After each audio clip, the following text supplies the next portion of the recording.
안녕하세요. 평생을 도둑놈과 살 뻔했던 30대 여자입니다. 보통 도둑이라고 하면 아주 낯선 사람이거나 인상부터 좋지 않은 경우를 생각하실 겁니다. 그런데 그런 인간들이 가장 가까운 곳에서 있는 사람일 수도 있더라고요. 저 역시 한때 가장 믿었던 그리고 가장 사랑했던 사람에게 제 인생을 송두리째 도둑 맞을 뻔했습니다. 대체 그게 무슨 사연인지 지금부터 바로 말씀드릴게요.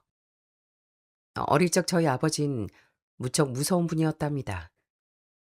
아버진 젊은 시절에 씨름 선수로 활약하셨거든요.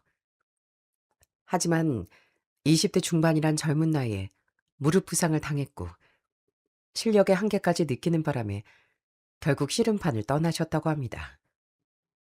그 이후 아버진 생계를 위해 곧바로 도배를 배웠고 도배공으로 평생을 살아오셨습니다. 아무래도 운동선수 출신이다 보니 아버진 굉장히 엄격하신 편이었어요. 어릴 때부터 저나 남동생이 조그만 공부에 소홀하거나 버릇없게 굴면 금방 부르렁이 떨어지곤 했습니다. 하루는 제가 친구들과 노느라 저녁 통금 시간을 어긴 적이 있었는데요. 한참 정신없이 놀다 늦은 밤 살금살금 집에 들어왔는데 그때 거실에서 팔짱을 끼고 앉아있던 아버지 부르렁이 떨어진 겁니다. "너 지금 대체 몇 시냐?" "아, 그게요. 친구들이랑 독서실 갔다가 돌아오는 버스를 놓쳐서요." 전 잔뜩 기어들어가는 목소리로 변명했지만 그날 정말 눈물이 쏙 빠지게 혼이 났답니다. "너희 애비랑 8시 전에 들어오기로 약속하지 않았냐? 아무리 부모 자식 간이라도 약속은 신뢰야. 한번 무너진 신뢰는 다시 쌓기 힘든 법이라고. 오늘 자기 전까지 거실에서 바른 자세로 앉아 네 행동을 돌아보거라." 그러곤 아버진 방으로 들어가 버렸고 전 아버지가 무서워 눈물이 찔끔 났습니다. 하지만 다행히도 저희 아버진 무작정 혼내기만 하는 분이 아니었어요. 새벽녘에 슬그머니 거실로 나온 아버진 꾸벅꾸벅 졸고 있는 제게 두툼한 이불을 덮어주시더라고요. "다 우리 딸 바르게 자라라고 그러는 게야. 그러니 너무 서운해하지 말고 아빠 말 무슨 뜻인지 생각해봐." 아버진 두툼한 손으로 제 머리를 쓰다듬으며 다정하게 말씀해 주셨어요. 저도 잠결이었지만 아버지의 온기를 느낄 수 있었답니다. 이렇게 아버진 좀 엄한 분이기도 했지만 평생 저희 가족들을 위해 사시는 분이기도 했어요. 언젠가 제가 갑자기 미술에 관심이 생겨 아버지께 미술학원에 보내달라고 조른 적이 있었는데요. "아빠, 저 미술학원에 다녀보고 싶은데 학원비가 조금 비싸더라고요. 그래도 한 번쯤 배워보고 싶은데." 솔직히 전 아버지가 허락해 주실 거라는 기대도 하지 않았어요. 그런데 아버지가 무심하게 물으시더라고요. "학원비가 얼마나 하는데?" "그게 생각보다 많이 비싸요. 안 된다고 하시면 그냥 혼자 그려도 되고요." 전 아버지 눈치를 보며 말끝을 흐렸습니다. 그렇게 결국 허락을 못 받나 싶었는데 아버진 다음날 아침 아무 말도 없이 제 책상 위에 한 달치 학원비가 든 봉투를 올려두셨더라고요. 봉투 옆엔 메모지에 짤막하게 편지까지 적혀 있었고요. "앞으로도 공부하고 싶은 거 있으면 돈 생각 말고 열심히 해라." 아버진 겉으론 항상 무섭고 단호했지만 이렇게 뒤에선 늘 자식의 앞길을 묵묵히 지원해주는 든든한 버팀목이었답니다. 언제나 절 든든히 지켜주던 아버지 사랑 속에 자란 전 학교를 졸업하고 어느덧 직장에서 제법 인정받는 사회인이 됐어요. 약속은 곧 신뢰라던 아버지의 엄격한 가르침 덕분에 전 회사에서 시간 약속을 가장 잘 지키는 직원이기도 했고요. 출근 시간은 물론이고 거래처와 미팅 시간 역시 단 한 번도 어긴 적이 없었답니다. 하루는 회사에서 아주 중요한 대형 프로젝트의 최종 프레젠테이션이 열리는 날이었습니다. 그런데 하필이면 그날 아침부터 하늘에 구멍이 난 것처럼 엄청난 폭우가 쏟아져 교통이 전부 마비가 됐어요. 도로가 주차장처럼 변하자 사무실 여기저기서 늦어진다는 연락이 빗발쳤습니다. 어쩔 수 없이 팀장님과 부서원들은 발을 동동 구르며 초조하게 시계만 쳐다봤죠. 오늘 바이어들이 제일 중요하게 보는 게 신뢰성이라던데 이거 정말 큰일이네. 발표자를 들고 올 사람들은 전부 다 도로에 묶인 거야? 그런데 그때 제가 회의실 문을 열고 안으로 들어간 겁니다. 심지어 그때 제 손엔 완벽하게 정리된 발표 파일이 들려 있었고요. 아니, 김 대리, 이 난리통이 어떻게 벌써 온 거야?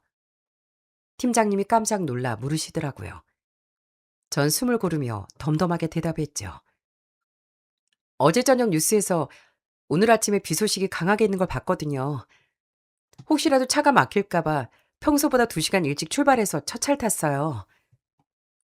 잠시 후 바이어들은 정각에 맞춰 회의실 자리에 앉아있는 절 보고 무척 만족해했습니다. 다른 경쟁업체들이 날실대며 참석을 미루거나 늦어질 때 전 이미 모든 준비를 마친 상태였죠.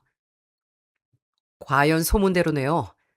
이렇게 약속을 철저히 지키는 곳이라면 앞으로 함께 진행할 프로젝트도 무척 기대가 됩니다. 바이어 측 대표는 아주 흡족해하며 그 자리에서 계약서에 서명을 마쳤습니다. 그리고 그 일로 제 평판은 회사 내에서 더더욱 좋아졌고요. 그러던 어느 날 맨날 일만 생각하며 틀에 박힌 듯 살아가던 제 일상을 흔든 사람이 나타났습니다. 언젠가 제발 소개팅 한 번만 해보라는 직장 동료의 성화에 못 이겨 억지로 자리에 나갔는데 거기서 딱 남편을 만나게 된 거죠. 그 당시 남편은 누구나 이름만 대면 아는 최고급 아파트 관리사무소에서 근무하는 직원이었답니다. 아파트 일이라면 그저 경비 업무 정도만 생각했던 제게 관리사무소 일은 새롭게 다가왔습니다. 들어보니 생각보다 무척 바쁘고 다양한 업무를 처리하는 직업이더라고요. 남편은 수천 세대가 거주하는 대단지 안에서 매일같이 벌어지는 온갖 민원과 시설 관리를 도맡아 하고 있다고 했습니다. 가끔 터무니없는 요구를 하는 주민을 만나면 감정적으로 지치기도 해요. 그래도 제가 제때 문제를 해결해서 문제가 해결되는 걸 보면 제법 보람이 있습니다. 다영 씨는 직장에서 가장 보람 있는 순간이 언젠가요? 남편의 물음에 전 잠시 생각하다 답했습니다. 전 프로젝트 진행할 때 거래처와 약속한 기한을 완벽하게 맞추고 상대방이 저에게 신뢰를 보여줄 때 가장 보람차더라고요. 와, 멋지네요. 다영 씨는 대단한 분 같아요. 그럼 혹시 저희 다음 만남도 미리 약속 잡을 수 있을까요? 남편은 유쾌하게 웃으며 자연스럽게 다음 만남을 잡았습니다. 이렇게 남편은 만날 때마다 항상 대화를 즐겁게 주도했고 잔잔했던 제 일상에 큰 기쁨을 주었어요. 오빠, 나 오빠 만나고 콘서트장이나 미술관에 처음 가본 거 알아? 맨날 일만 하느라 사는 재미도 몰랐는데 오빠 만나고 나서 이게 사는 재미구나 싶어.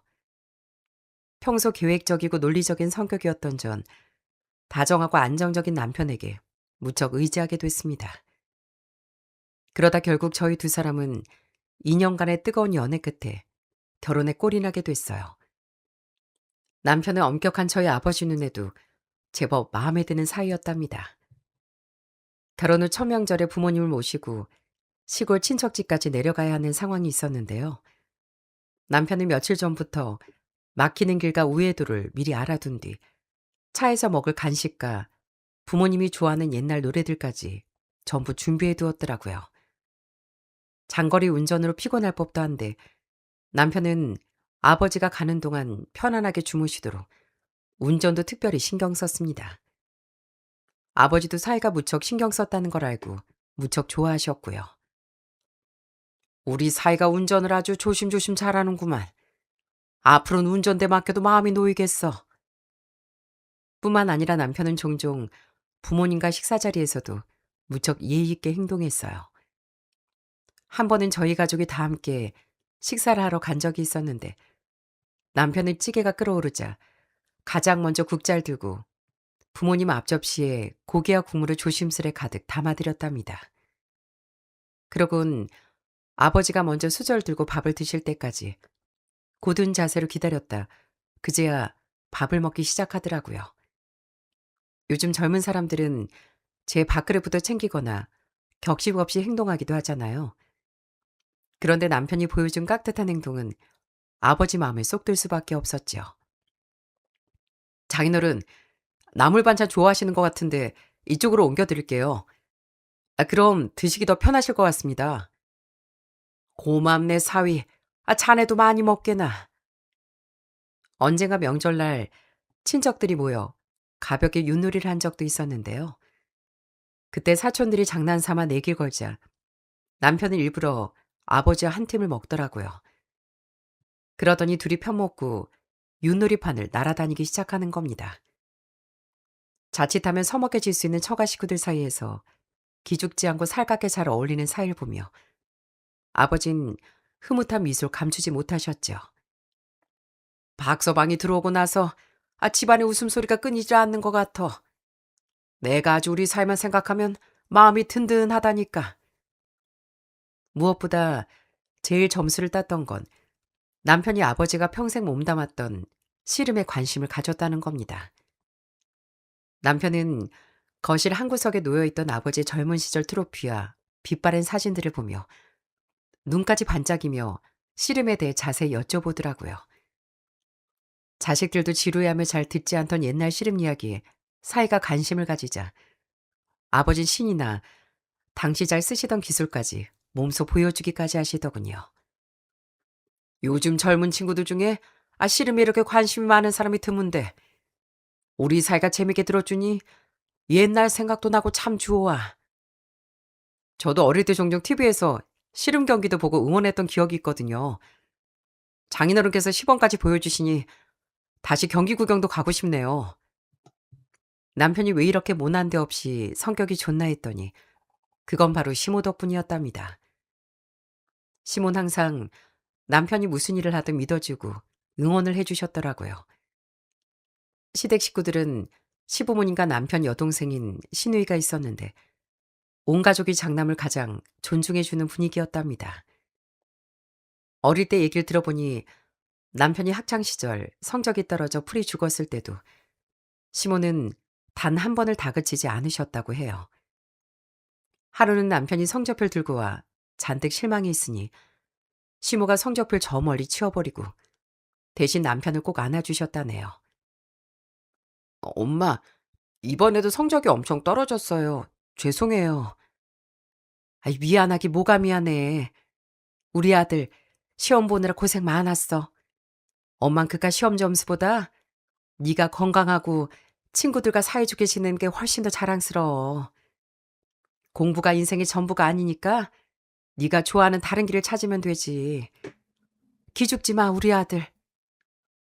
이렇게 길을 팍팍 살려주신 덕분에 남편이 매사 긍정적인 성격으로 자랄 수 있었던 거죠.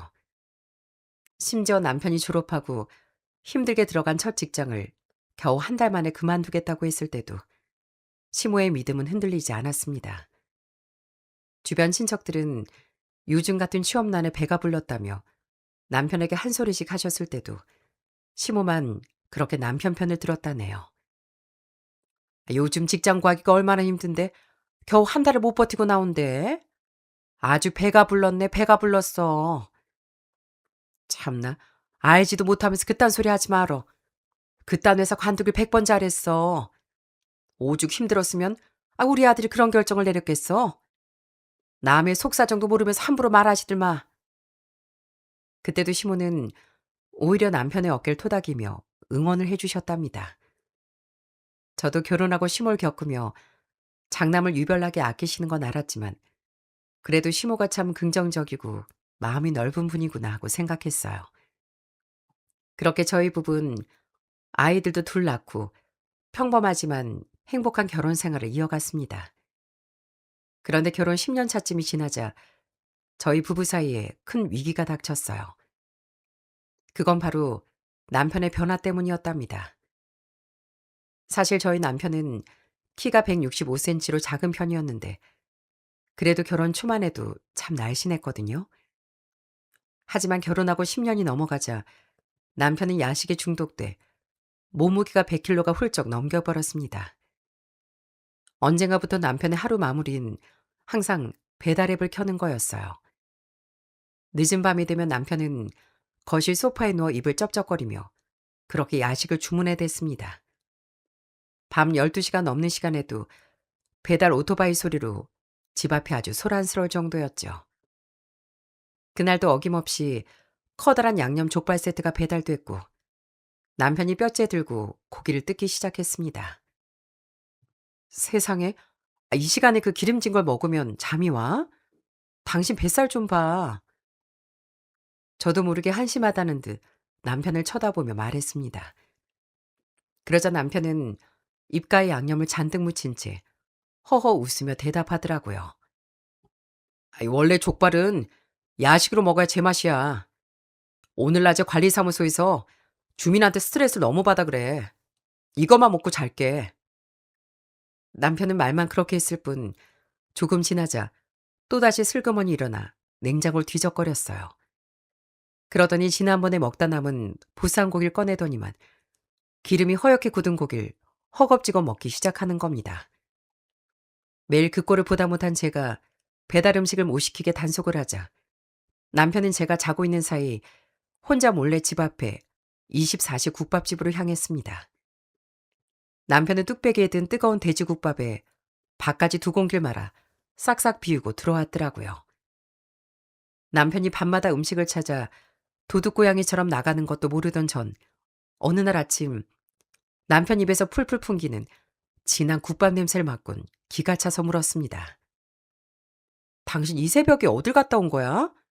설마 국밥 먹으러 갔어? 옷이 다 되게 얼룩은 또 뭐고? 아이, 왜 그래, 아침부터. 당신 말대로 배달 안 시키고 국밥집까지 걸어갔다 왔잖아. 그럼 운동도 하고 밥도 먹은 거지. 안 그래? 남편은 그 와중에 볼록 나온 배를 두드리며 머리를 극적이더군요. 연애 시절의 날씬하고 성실한 모습은 어디로 갔는지 이젠 거실 바닥에 누워있으면 커다란 곰 한 마리가 엎어져 있는 것처럼 보이더군요. 밤마다 족발에 보쌈에 국밥까지 밀어넣는 남편을 보며 전 한숨이 절로 나왔고요. 부쩍 늘어난 분리수거함의 배달 용기만큼 남편의 뱃살도 걷잡을 수 없이 불어나고 있었지요. 그렇게 살이 찌기 시작하자 남편은 급격하게 게을러지고 더 지저분해졌습니다. 퇴근하고 집에 들어오면 땀에 젖은 옷을 허물벗듯 거실 바닥에 휙 던져놓기 일쑤였고 남편이 먹고 남은 과자 부스러기를 소파 여기저기 잔뜩 흘려놔 제 속을 뒤집어 놨습니다. 특히 씻는 걸 엄청 귀찮아해 보통 샤워를 사흘에 한 번, 심할 땐 닷새 한 번씩 겨우 하곤 했습니다. 하루는 주말 내내 씻지 않고 소파 한 몸이 되어 뒹굴던 남편이 거실로 나오는 아이들을 보며 반갑게 양팔을 벌렸어요.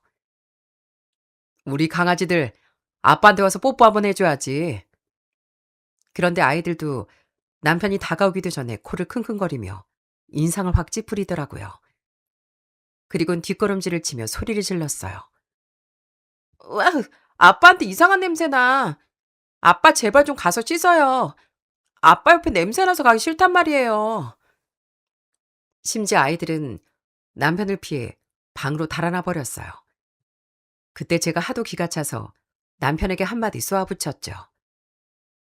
애들이 거짓말하는 줄 알아? 당신 옆에 가면 아주 시큼한 냄새가 진동한다고. 아우, 제발 그 무거운 몸뚱이 좀 움직여서 욕실로 가, 당장.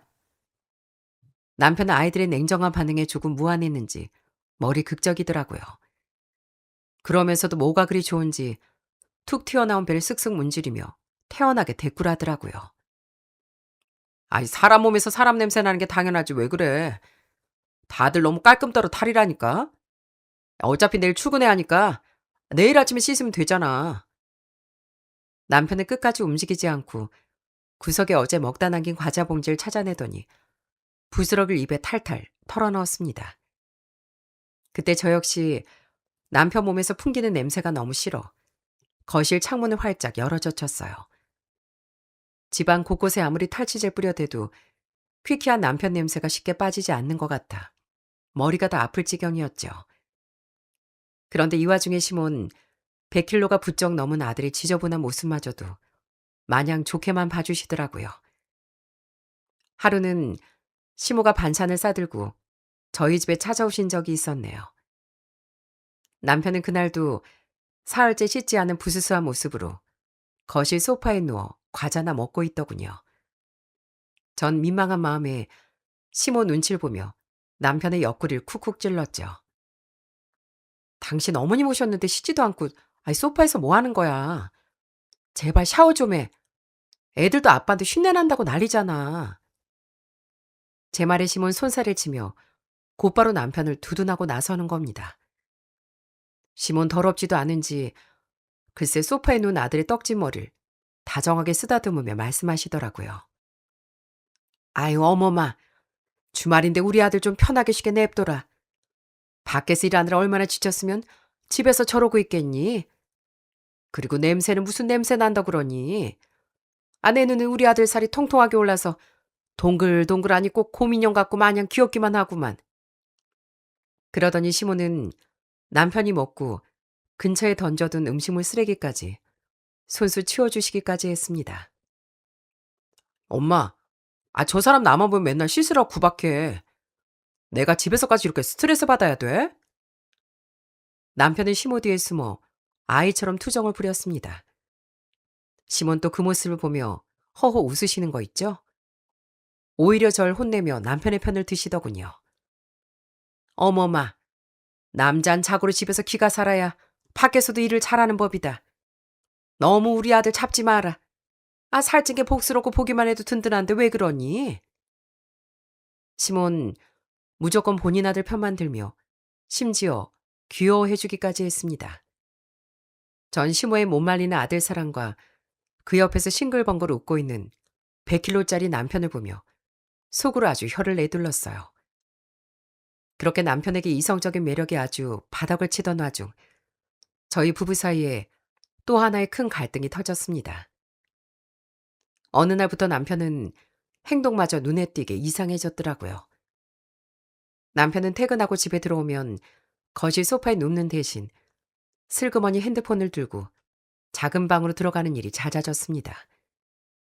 저는 문틈 사이로 남편이 누군가 나지막한 목소리로 웃고 떠들며 통화하는 소리를 똑똑히 들었거든요. 하루는 남편이 거실 식탁 위에 핸드폰을 올려두고 화장실에 가려고 하더라고요. 그때 제가 슬쩍 다가가자 남편은 화들짝 놀라며 핸드폰을 낚아채듯 주머니에 쑤셔 넣었습니다. 왜 그렇게 놀라? 핸드폰에 뭐 숨겨둔 거라도 있어? 제가 예리하게 묻자 남편은 눈을 바쁘게 굴리며 변명을 했습니다. 아, 아니 숨기긴 뭘 숨겨. 관리사무소에서 급하게 연락이 온 것 같아 확인하느라 그랬지. 아파트에 갑자기 민원이 들어온 것 같은데 하여튼 나 없으면 일이 안 돌아간다니까. 남편은 묻지도 않은 말을 장황하게 늘어놓으며 화장실로 쏙 들어가 버렸어요. 그러더니 화장실 문이 닫히자마자 안에서 또다시 소근소근 누군가 통화하는 소리가 새어나오는 겁니다. 전 순간 뒷목이 싸해지며 여자의 직감이 강하게 발동하는 걸 느꼈습니다. 남편 행동 하나하나가 수상하기 짝이 없었지만 그래도 전 애써 불길한 상상을 떨쳐내려고 노력했어요. 설마 저렇게 살이 쪄서 100kg가 넘는데 그리고 잘 쉬지도 않아 쉰내를 풍기는 남자가 바람을 피울까 싶었거든요. 며칠 전 양념 족발이며 보쌈을 입가에 기름지게 묻히고 뜯던 남편의 얼굴이 떠오르자 헛웃음이 나오더라고요. 진짜 저렇게 찐빵같이 둥글고 못생긴 사람이 감히 바람을 피울 거라곤 상식적으로 불가능한 일이었으니까요. 그런데 그 설마 했던 생각이 현실이 될 줄은 꿈에도 몰랐습니다. 어느 날부터 남편은 매달 꼬박꼬박 가져다 주던 월급을 아예 가져다 주지도 않았어요. 생활비도 주지 않고 아이들 학원비마저 다 끊어버리는 바람에 전 제 카드로 생활비를 메우고 아이들 학원비를 감당하며 간신히 버티고 있었죠. 당신 요즘 왜 생활비를 안 넣어? 애들도 학원비가 얼만 줄은 알아? 아유, 알어. 안다고. 다음 주에 넣어줄 테니까 보채지 좀 마. 아주 빚쟁이가 따로 없네.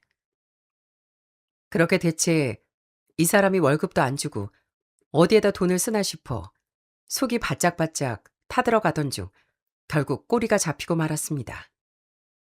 하루는 남편이 피곤하다며 일찍 잠든 밤이었어요. 그때 침실 협탁에 놓인 남편의 핸드폰에서 쉴 새 없이 알림이 켜졌습니다. 평소 같으면 잠금 패턴 때문에 열어볼 엄두도 안 냈겠지만 돈 문제로 한계에 다다랐던 전 떨리는 손으로 남편의 핸드폰을 집어들었어요. 그리고는 혹시나 하는 마음에 남편이 평소에 배달앱에서 자주 쓰던 비밀번호 4자리를 눌러봤는데 툭 하고 거짓말처럼 화면이 열리는 겁니다. 그런데 전 메시지 앱을 열자마자 눈이 뒤집히는 줄 알았습니다. 주고받은 메시지들을 살펴보니 남편이 친구 생일 파티로 술집에 갔다. 그곳에서 일하는 20대 후반 술집 여자 눈이 맞은 모양이었어요. 보니까 그 여잔 남편보다 무려 14살이나 어린 여자였습니다. 오빠 나보다 14살이나 많은데 꼭 또래 친구랑 얘기하는 것 같이 재밌다니까. 여자가 보낸 메시지 아래로 남편이 월급날에 맞춰 수백만 원을 송금한 은행 이체 내역 캡처본이 줄줄이 이어져 있더라고요. 게다가 그 여자에게 명품 가방 선물까지 보내며 매달리고 있더라고요. 전 애들 학원비 몇십만 원은 손을 벌벌 떠고 있는데 그 어린 여자에겐 자기 월급을 통째로 바치며 온갖 수발을 들고 있었던 겁니다. 그렇게 밤새 메시지 속에 담긴 다정한 대화들을 읽어내려가는 동안 전 손이 부르르 떨리고 심장이 쿵쾅거려 숨조차 제대로 쉬지 못했어요. 남편의 핸드폰을 뒤지면 뒤질수록 남편은 그 여자에게 완전히 푹 빠져 물주 노릇을 자처하고 있는 것 같더라고요. 보증금 8천만 원에 월세가 200만 원이나 하는 오피스도 얻어주고 차까지 사주는 것도 모자라 매달 300만 원씩 용돈을 주었더라고요. 그건 남편의 월급으론 도저히 감당할 수 없는 큰돈이었답니다. 그래서 처음 그 사실을 알았을 땐 매달 월급으로 그걸 다 충당하는구나 싶었지만 남편은 제 상상을 초월할 정도로 정신이 나간 짓을 벌이고 있었어요. 일단 전 떨리는 마음을 진정시키고 잠든 남편을 흔들어 깨웠습니다. 그리고는 핸드폰 메시지 화면을 남편 눈앞에 들이밀며 무섭게 따지기 시작했어요. 당신 두 눈으로 똑똑히 봐. 이거 다 뭐야? 이 여자 누구야? 당신 관리사무소 월급 뻔히 아는데 보증금에 월세 수백만 원이나 되는 용돈 다 어디서 나서 갖다 바친 거야? 당장 똑바로 말해. 갑작스런 추궁에 남편은 당황하는 듯 하더니 이내 적반하장으로 소리를 치며 끝까지 입을 열지 않더라고요. 왜 남의 휴대폰을 몰래 보고 훔쳐보고 난리야? 돈을 어디서 융통했든 그게 당신하고 무슨 상관인데? 내가 알아서 해결할 테니까 신경 꺼. 남편은 끝내 돈의 출처를 말하지 않은 채 작은 방에 들어가 문을 걸어 잠갔습니다. 저는 도저히 분이 풀리지 않아 결국 다음날 새벽 남편 차로 내려갔습니다. 그리고는 블랙박스 칩을 뽑아 들고 와 컴퓨터에 연결해 봤어요. 블랙박스 영상 속엔 제 눈을 의심케 하는 장면들이 가득했습니다. 남편은 사흘 동안 씻지도 않아 쉰내가 풀풀 풍기는 그 곰 같은 몸을 이끌고 조수석에 탄 젊은 여자에게 온갖 아양을 떨고 있더라고요. 여자의 얼굴은 아주 예쁘장하고 딱 요즘 사람 같았답니다. 남편은 그 얼굴을 쳐다보며 싱글벙글 웃느라 정신이 없었고 여자가 콧소리를 내며 손을 내밀자 지갑에서 현금 뭉칠 덕덕 꺼내주기까지 하더라고요. 생활비도 제대로 안 주던 인간이 그 여자 앞에선 간이라도 빼줄 것처럼 굴고 있는 모습을 보니 제 온몸의 피가 거꾸로 솟는 것 같았지요. 너 뭐가 그렇게 뻔뻔하니? 바람이나 핀 주제에 집에 기어들어오고 싶냐? 아니 그러면 내 집 두고 내가 어딜 가란 소리야? 당신 말은 내가 뭐 그 여자 집이라도 들어가라는 소리야? 당신 말대로 해줘? 남편은 바람난 게 들통났는데도 반성은커녕 여전히 당당했습니다. 그날 이후로도 남편의 핸드폰엔 그 여자와 다정하게 주고받은 문자와 통화 내역이 끊임없이 새로 찍히고 있었어요. 상황이 그 지경이 되자 더는 이 인간과 항공 안에서 사는 게 끔찍하다는 결론이 내려졌습니다. 바람을 피운 사실을 확실하게 확인한 전 곧바로 다음날 법원으로 찾아가 이혼서를 접수해버렸어요. 그렇게 이혼서를 접수하고 일주일 정도 지났을 무렵이었을까요? 남편은 갑자기 커다란 캐리어를 허겁지겁 챙기더니 밤사이 글쎄 야반도주를 해버렸더라고요. 제가 아무리 전화를 걸어도 전혀 받지 않았고 시댁을 비롯해 그 어디에서도 남편의 행방을 찾을 수가 없었답니다. 전 그 인간을 잡아야 이혼이든 뭐든 결판을 짓겠다 싶어 결국 남편이 일하던 아파트 관리소로 직접 전화를 걸었어요. 그런데 전화를 받은 직원은 제 목소리를 듣자마자 엄청 가라앉은 목소리로 아주 충격적인 사실을 전해왔습니다.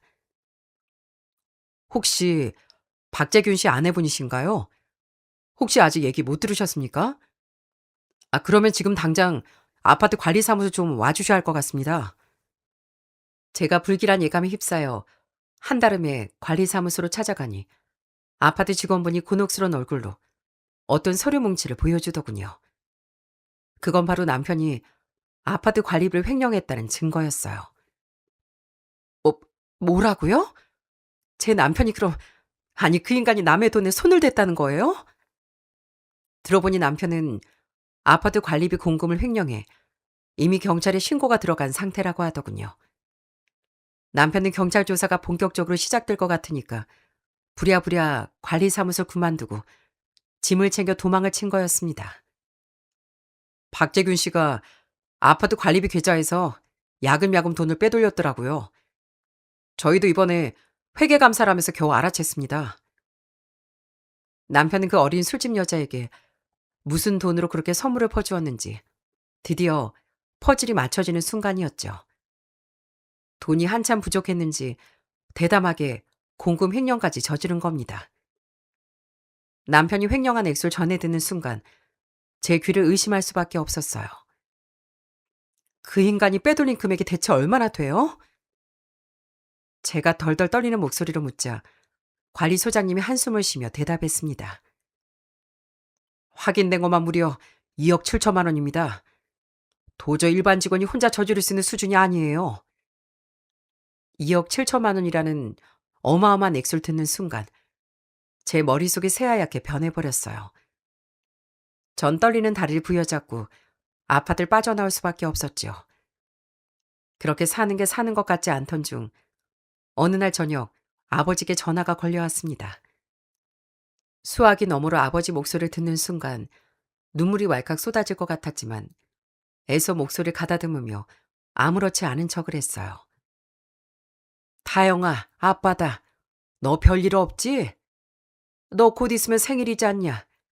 그래, 이번 생일에 뭐 갖고 싶은 거 없어? 아빠가 뭐든 해주마.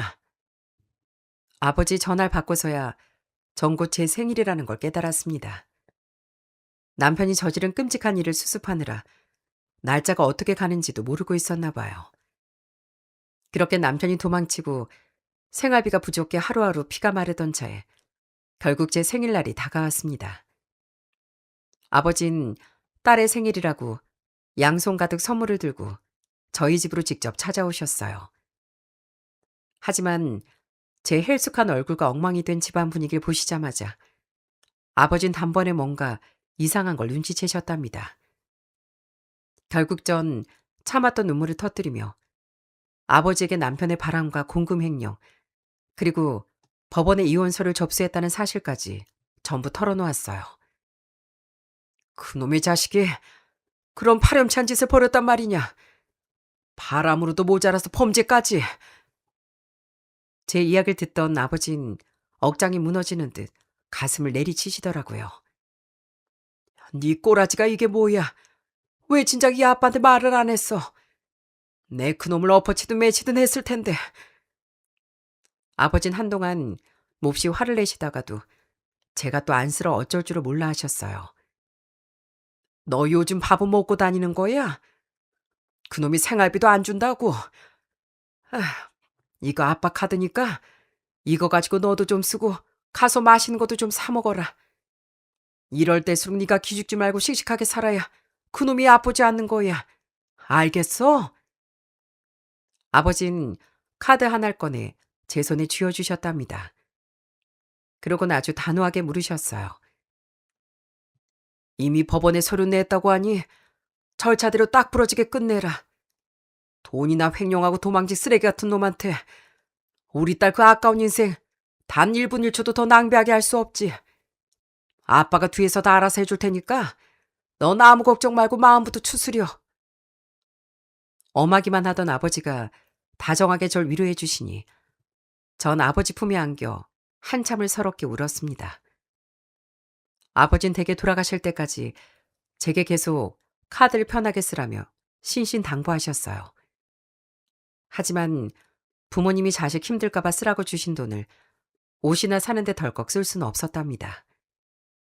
대신 전 오랜만에 다시 힘을 내 아이들에게 맛있는 밥을 차려주고 싶었어요. 보니까 냉장고도 텅 비어 있더라고요. 전 오랜만에 반찬거리라도 사려고 아버지가 주신 카드를 들고 대형 마트로 향했습니다. 그리고 애들이 좋아하는 고기도 사고 과자도 잔뜩 사가지고 돌아왔어요. 그 뒤로도 마트 갈 때 몇 번 카드를 사용하고 제 손이 닿기 편한 식탁 위에 카드를 두고 생활하고 있었죠. 그런데 그 무렵 신우이가 제 속도 모르고 전화를 걸어 말도 안 되는 요구를 하는 겁니다. 그때 마침 신우이가 결혼을 앞두고 있었는데 어차피 남편과 이혼을 진행 중이었던 터라 전 그 결혼식엔 아무런 신경을 쓰지 않고 있었죠. 새언니, 요즘 왜 이렇게 연락이 안 돼요? 그래도 하나밖에 없는 신우이가 결혼하는데 뭐 해줄 거예요? 아, 요즘 준비하느라 돈이 얼마나 깨지는 줄 몰라요. 새언니 바쁘면 그냥 돈으로 한 3천 좀 보태주든가 아니면 차라리 혼술 싹 채워주던가요. 참, 내가 아가씨 결혼에 왜 그런 큰돈을 보태야 되죠? 그럴 여유 없으니 알아서 하세요. 전 단호하게 말하고 전화를 끊어버렸습니다. 그랬더니 신우이는 좀 당황했는지 곧바로 시모에게 쪼르르 달려가 그걸 일러 바쳤더라고요. 신우와 그렇게 전화를 끊은 지 얼마 지나지 않아 시모가 남편이 좋아하는 반찬거리를 해왔다는 핑계를 대며 집으로 불쑥 찾아왔습니다. 마침 전 스트레스로 머리가 너무 아파 안방에 들어가 누워있던 참이었거든요. 그런데 시모가 거실에 서성이다 식탁 위에 올려둔 친정아버지의 신용카드를 발견한 모양이었어요.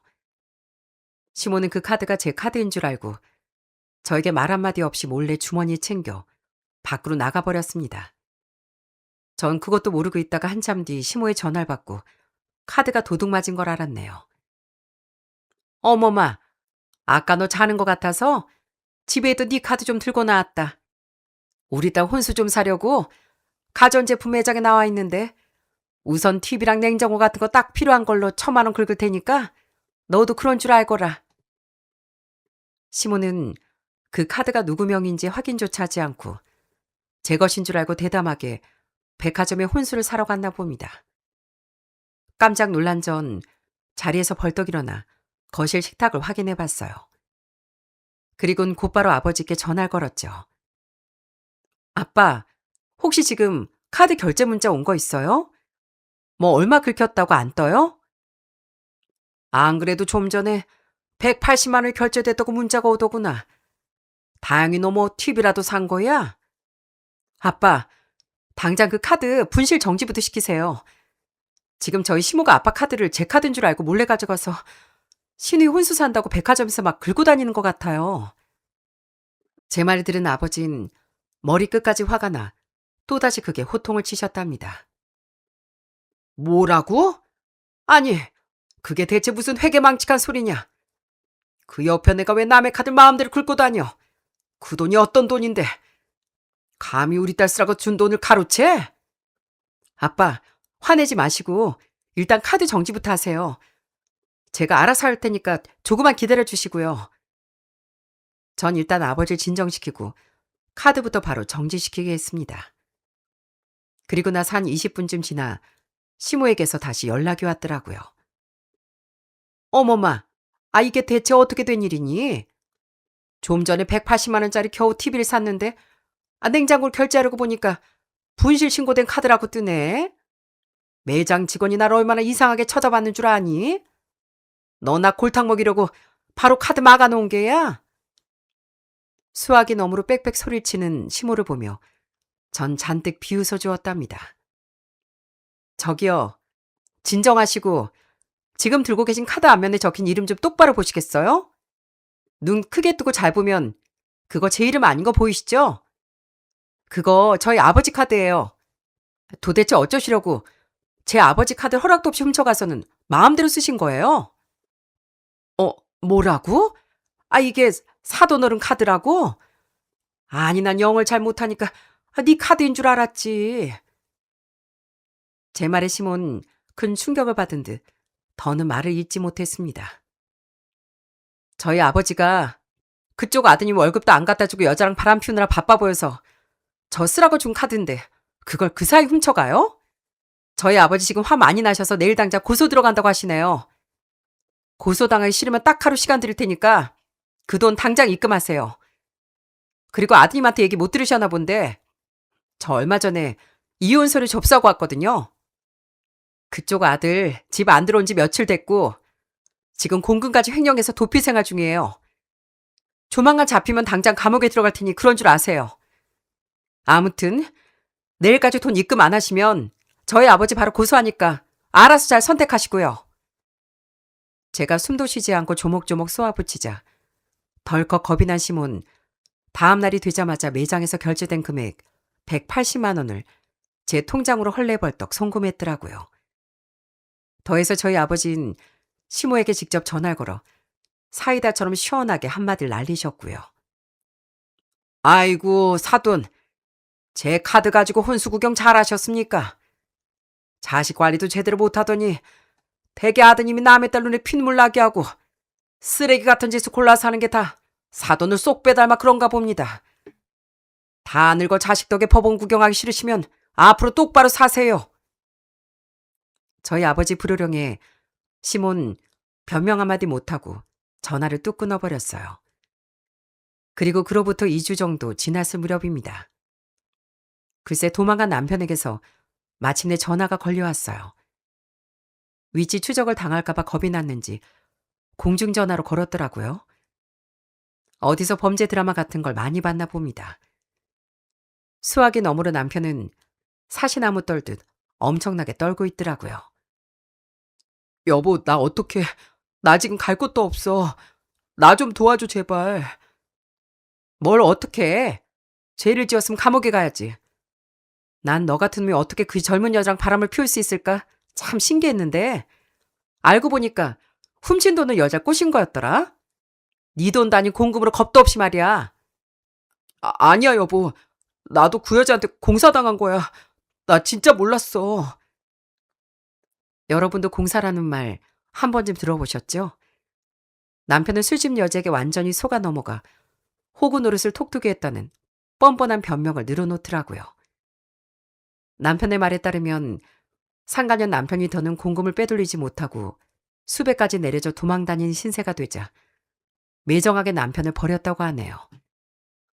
남편이 돈이 한 푼도 없다고 사정사정하며 하룻밤만 재워달라고 애원을 해도 매몰차게 거절하고 쫓아냈고요. 심지어 그 상간년 남편이 공금을 횡령해 지 명의로 얻어줬던 오피스텔까지 부동산에 급매물로 홀랑 내놓곤 보증금 8천만 원만 챙겨 그대로 도주를 해버린 상태였습니다. 야, 그 여자한테 돈 뜯기고 쫓겨나니까 이제야 내가 생각났니? 됐고 집으로 돌아올 생각은 꿈도 꾸지 마. 이미 이혼 서류도 다 접수했으니까 법원에서 죄수복이고 보자고. 저는 남편의 말을 더 들을 가치도 없어 그대로 전화를 끊어버렸어요. 결국 그 이후 남편은 시댁 식구들의 끈질긴 설득 끝에 경찰에 자수를 했답니다. 온 가족이 나서서 제발 자수하라고 울고불고 빌자 결국 더는 도망칠 곳이 없다고 생각했는지 제 발로 경찰서에 걸어 들어갔다고 합니다. 하지만 시댁에선 큰 합의금을 마련해줄 형편이 되지 않았고 아파트 관리사무소 측에서도 가장 엄격하게 처벌해달라고 강경한 태도를 유지했습니다. 아파트 관리비는 다수의 입주민이 공동으로 관리하고 사용하는 소중한 재산이잖아요. 그렇기 때문에 이를 직원이 개인 용도로 빼돌리면 일반 횡령이 아니라 법적으로 매우 무거운 업무상 횡령죄가 적용된다고 합니다.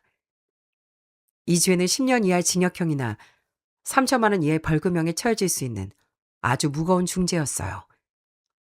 특히 아파트 공급횡령은 수많은 입주민 전체에게 금전적 손해를 입히는 행위라 재판부에서도 죄질을 아주 나쁘게 본다고 하더군요. 피해 금액을 전액 변제하고 입주민 대표회와 원만하게 합의하지 못하면 금액이 수천만 원 수준이더라도 예외 없이 무거운 실형을 선고받는 무서운 범죄였답니다. 제가 남편 일로 여러 사례를 찾아보니 예전에도 다른 아파트에서 격리 직원이 수년에 걸쳐 관리비 2억 원을 빼돌려 생활비로 탕진했다. 결국 합의를 보지 못해 징역 2년의 실형을 선고받고 구속된 일이 있더라고요. 남편 역시 이들과 조금도 다를 바 없는 비참한 경로를 그대로 밟아갔습니다. 경찰 조사가 시작되자 남편이 꽁꽁 감추려고 했던 핸드폰 속에서 모든 증거가 쏟아져 나왔어요. 공금을 교묘하게 빼돌린 차명 통장 내역과 컴퓨터로 조작한 허위 영수증 파일들이 가득했대요. 꼬리가 길면 밟힌다는 말처럼 남편이 이런 범죄 행각은 숨김없이 낱낱이 발각되고 말았던 거죠. 결국 남편은 단 한 푼도 합의금을 내지 못해 징역형을 선고받고 무서운 감옥에 갇히게 되었습니다. 그리고 제 파란만장했던 결혼 생활 역시 비참하게 끝이 났고요. 그런데 남편은 도대체 뭐가 그렇게 억울한지 감옥 안에서도 제게 구차하게 편지를 보내왔더라고요. 교도소 직인이 찍힌 누런 봉투를 열어보니 삐뚤삐뚤한 글씨로 적힌 편지 내용에 기가 차서 실소만 나왔네요. 여보, 나 매일 밤 정말 눈물로 반성하고 있어. 그치만 나 진짜 억울해. 내가 처음부터 돈을 훔치려고 한 건 아니었어. 그 여자가 하도 돈이 필요하다고 매달리니까 딱 한 번만 쓰고 채워넣으려고 했던 게 이렇게 커진 거야. 나 한 번만 용서해주면 안 될까? 여기서 매일 콩밥 먹으며 제수복 입고 있으니까 진짜 죽을 것 같아. 애들을 봐서라도 탄원서 한 장만 써주라. 제발. 편지 가득 적힌 구차한 변명과 애원을 읽곤 전 그대로 편지지를 찢어 쓰레기통에 번져버렸어요. 죄를 지었으면 죄값 받는 게 당연하지. 아직도 정신을 못 차렸네. 남편은 그 뒤로도 펑펑 울며 구차하게 매달렸지만 전 눈길 한번 주지 않았답니다. 이후 신우인 그 난리를 피우더니 결국 빚을 내 겨우 시집을 간 것 같더라고요. 시부모는 원래부터 자식 교육도 제대로 못 시키는 못난 사람들이었기에 이 난리통에 아무런 도움이 되지 못했습니다. 전 거기서 멈추지 않고 제 가정을 처참하게 박살낸 상간녀를 끝까지 추적해 상간녀 위자료 청구 소송을 진행했어요. 그 여자도 제가 이렇게 끝까지 소송을 걸며 물고 늘어질 줄은 미처 몰랐을 겁니다. 아마 나중에 나이를 먹고 결혼할 때가 돼서도 상간녀라는 더러운 꼬리표가 따라다니겠죠? 전 하루하루 바쁘게 남편을 감옥으로 보내고 상간녀에겐 소송을 걸며 마침내 불행했던 결혼 생활에 확실하게 마침표를 찍었답니다. 남편이 그렇게 감옥에 간 뒤에도 저에겐 슬퍼하거나 좌절할 시간이 없었어요. 당장 두 아이를 책임져야 하는 가장이 됐거든요. 전 낮엔 직장에서 눈코 뜰 새 없이 바쁘게 일하고 퇴근 후엔 지친 몸을 이끌고 아이들을 챙기며 하루하루 치열하고 열심히 살아갔습니다. 제 지극한 정성 덕분에 아이들은 아빠의 빈자리가 전혀 느껴지지 않을 만큼 바르고 건강하게 자라주었고요. 학교에서 돌아오면 누가 시키지 않아도 알아서 숙제부터 끝내놓았고 제가 지쳐 보일 때면 다가 어깨를 주무르며 위로해 줄 줄 아는 속 깊은 아이들로 자랐습니다. 엄마, 나 오늘 받아쓰기 시험 100점 맞았어요. 나중에 내가 엄청 많이 커서 엄마 부자 만들어줄 거예요. 작은 아이가 환하게 웃으며 100점짜리 시험지를 내밀 때 전 눈물이 날 것처럼 울컥해졌습니다. 그러면서 어릴 적 저희 부모님이 이런 마음으로 바로 절 키워주셨겠구나 싶더라고요. 이렇게 혼자 아이들을 엇나가지 않게 잘 키워낼 수 있었던 건 모두 친정 부모님의 큰 도움 덕분이었습니다. 아버지 믿었던 사이 배신으로 큰 충격을 받으셨음에도 딸이 혹여 기죽어 지낼까봐 매일 아침 저희 집에 찾아와 아이들 등교를 도맡아 주셨어요. 저희 엄마 역시 주말마다 맛있는 반찬을 냄비째로 무겁게 들고 오셔서 제 살림을 구석구석 살펴주셨고요. 우리 딸 조금 힘들어도 자식들 앞에선 늘 당당하게 어깨 쭉 펴고 다녀야 한다. 이 엄마 아빠가 뒤에서 든든하게 지키고 있으니까 아무 걱정하지 말고 언제든 기대고 싶을 때 우리한테 기대해. 그러라고 부모가 있는 거잖니. 아버지 툭 던지듯 건네는 무뚝뚝한 한마디와 엄마가 정성스레 차려주고 간 따뜻한 밥상을 볼 때마다 전 너무 죄송스럽고 감사하기만 합니다. 자식이 이렇게 힘든 일을 겪을 때마다 아무런 조건 없이 곁을 지켜주는 부모님의 큰 사랑이 없었다면 전 결코 그 모진 시련을 견디지 못했을 거예요. 비록 결혼 생활은 비참하게 끝이 났지만 절 믿어주는 부모님과 사랑스런 아이들이 있기에 전 앞으로의 날들을 향해 다시금 힘차게 발걸음을 내딛기로 다짐했습니다. 이번 일을 겪으며 뿌린 대로 거둔다는 말이 이보다 더 절묘하게 들어맞을 때가 있을까 싶더라고요. 남의 피눈물을 쏟게 하고 욕심을 부린 인간들의 말로가 어떤지 이번 일을 겪으며 뼈저리게 깨달았고요. 제 사연을 들으신 여러분들도 세상에 하도 험하고 믿을 사람 없다고 느끼실지 모르겠습니다. 그래도 언제나 한 줄기 희망은 있는 법이잖아요.